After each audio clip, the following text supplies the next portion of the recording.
Salaki. Like I mentioned earlier, something has to be done to make this walk on this journey of ours challenging. Because Yahweh Bashem Yahushua wants to brag on us.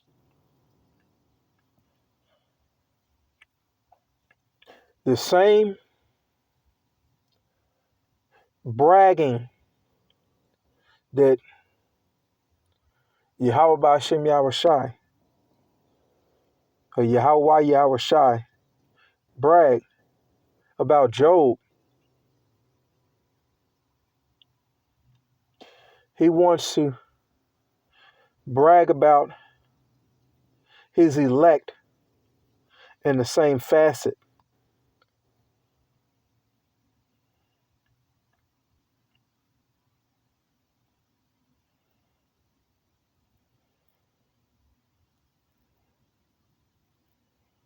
So even though it's a blessing to be called by Yahweh Bashem Yahushua, it is challenging. It is a struggle.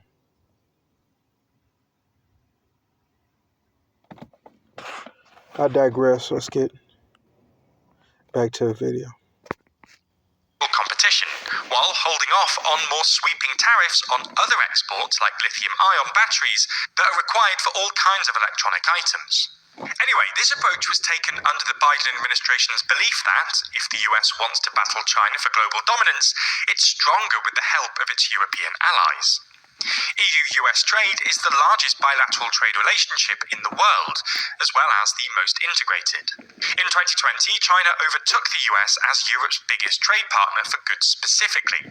But when services and investment are taken into account, the US remains the EU's largest trading partner by far.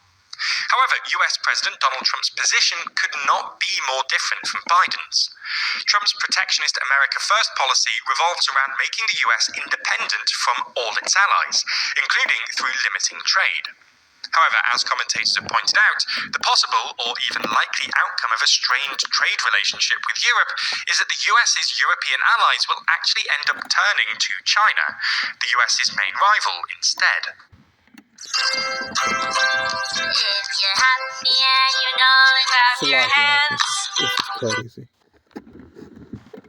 Now, this brings us on to Trump 2.0. Last weekend, as we mentioned at the start of this video, Trump threatened Europe with import tariffs to redress the trade deficit. This refers to the fact that, last year, the US ran a trade deficit of 156 billion euros with the EU, according to EU data, meaning that the US imported 156 billion euros more goods from the EU than the EU imported from the US. However, as the graphs on screen now show, including services in overall trade significantly reduces the deficit with the EU. This is because there's a large transatlantic trade in financial services, intellectual property, and other professional services. And when looking at trade in services alone, the US actually runs a trade surplus with the EU. Regardless, last Sunday, Trump claimed without evidence that the US's trade deficit with the EU is over $300 billion, or 290 billion euros, which he called an atrocity, vowing to take measures against Europe next. The impact of tariffs, assuming Trump announces them, would be sizable. Matthew chapter 20, verse 22, but Yahushua answered and said, Ye know not what ye ask. Are ye able to drink the cup that I shall drink of, and to be baptized with the baptism that I am baptized with? They say unto him, this is the disciples, because Yahushua was talking to the disciples. They say unto him, we are able. And so that is a foot in mouth. And even though that we wish to take it back by any means. I don't believe, and I speak as a man, that the disciples understood the magnitude of the bullshit that they would have had to gone through. They had not the slightest idea,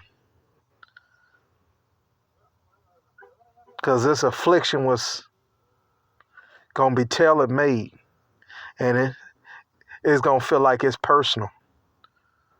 Okay? Like Trump's tariff announcements on Mexico and Canada, which we released a video about earlier this week on the TLDR Global channel, an announcement about tariffs on the EU would also have a significant impact on markets and the euro.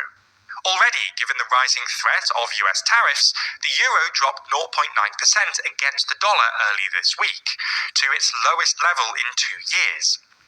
Analysts also expect the euro-dollar pair to reach parity, i.e. trading at an equal value in 2025, the last time this happened being the start of Russia's full-scale war in Ukraine. Moreover, US tariffs on the EU would likely hit the bloc's biggest manufacturing and chemical firms the most, with cars, pharmaceuticals, and various types of machinery being the EU's biggest exports to the US. On top of that, Germany, Europe's biggest manufacturer, also has substantial operations in Mexico, which Trump has already targeted with tariffs, although those are now on hold for a month. This means Germany would likely be one of the hardest hit countries if Trump puts tariffs on Europe, a concerning prospect for Germany's stagnating economy. However, there's also more to consider than simply how much each country exports. In terms of total export value, Germany and Italy export the most out of any EU state to the US. But the share of exports to the US relative to total trade varies between countries. Ireland by far relies most heavily on the US for trade, with the US accounting for more than 25% of its total trade. Meanwhile, Germany and Italy's trade with the US is worth about 10% of. This is Revelation chapter 6, verse 6, and I heard a voice in the midst of the four beasts say, a measure of wheat for a penny, and 3 measures of barley for a penny, and see thou not hurt the oil and wine. And when he had opened the 4th seal, I heard a voice of the 4th beast say, come and see. And I looked, and behold, a pale horse, and his name that sat on him was Death, and hell followed with him. And power was given unto them over the 4th part of the earth, to kill with the sword, and with hunger, and with death, and with the beasts of the earth. And when he had opened the 5th seal, I saw under the altar the souls of them that were slain for the word of Yahweh HaMashiach,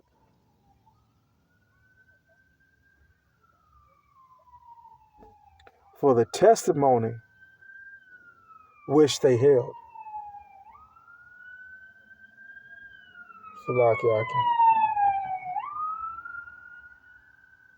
So imagine that. For the testimony which they held. Okay, who is testifying?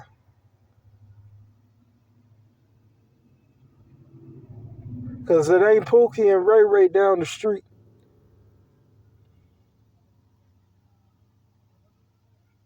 It ain't the people in the churches. They're not testifying.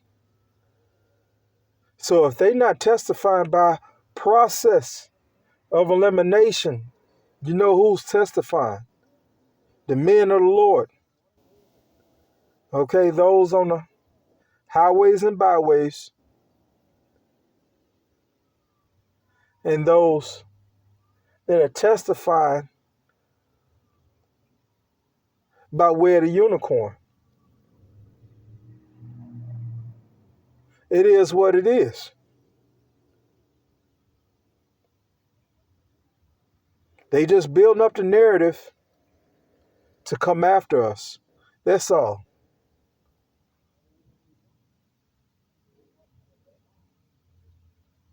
And that'll be our time to shine even more so.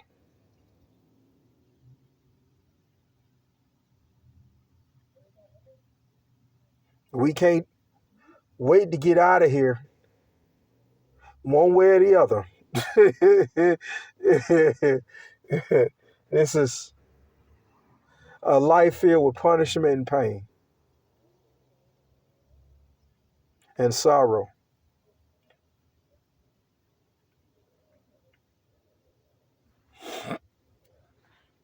Their total, while Eastern European nations have lower shares.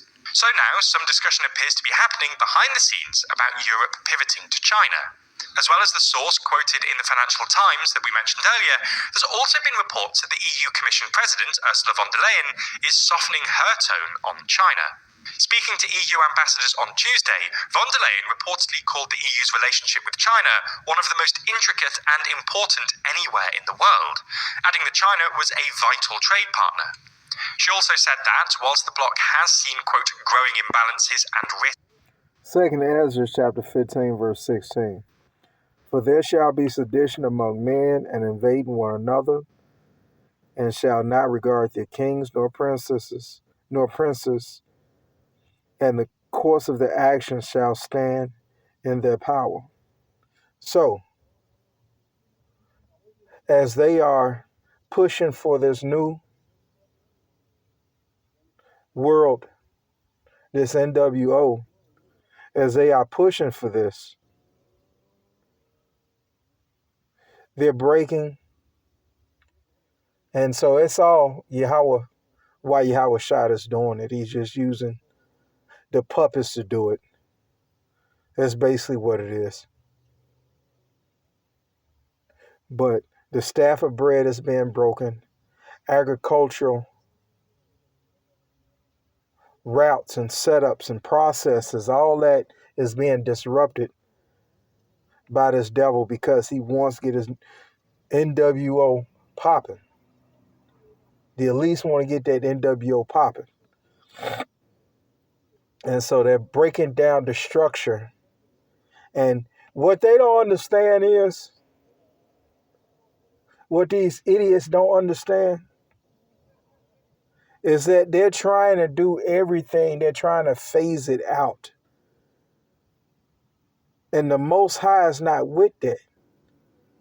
Through the spirit and power of Yahweh Hashem Yahweh Shai, he's not with that. They're trying to bring this NWO in smoothly. It's not going to happen. Because while they trying to break it down a little bit at a time, the Lord is pulling chunks out at the same time. And it's just going to be chaotic because it's not going to be planned.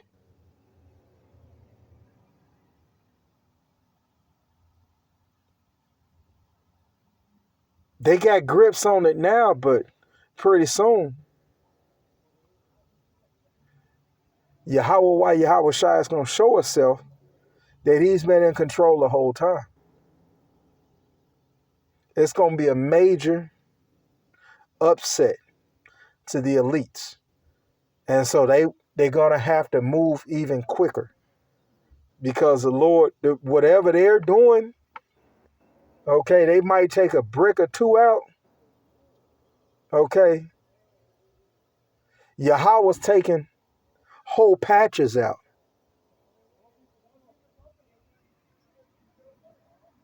So they scrambling.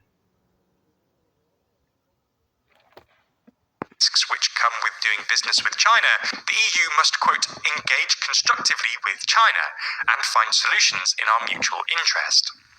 Moreover, according to another source, an early version of von der Leyen's speech at the World Economic Forum in Davos last month was reportedly quite hawkish on China, before she decided to make a last-minute change, adding a sentence that referred to the 50th anniversary of EU relations with China in 2025 as, quote, an opportunity to engage and deepen our relationship with China, and where possible, even to expand our trade and investment ties. One way this apparent China pivot has been described is as working with the two legs of the triangle, whereby the EU isn't simply planning to ditch America for China, but rather to signal to Trump that the US could lose Europe. Europe is still very much aiming to work with Trump. In December, EU leaders discussed increasing defence spending to 3% of GDP, and the EU also expects to hold talks with US officials soon about buying more oil from the US. However, if Trump does ignite a trade war with Europe, that could well lead Brussels to view the US as an even bigger threat than China.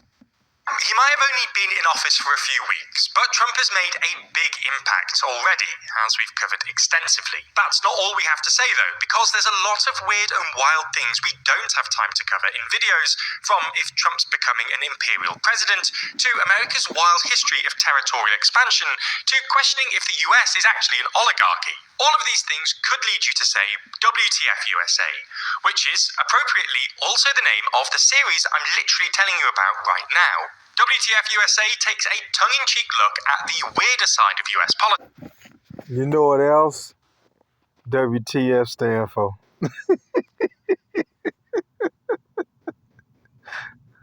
Because it's about to go down. Okay, I'll end it there, giving our praise to Yahweh Bashem, Yahshua Bashem, Rakakadash, and until next time, Shalom.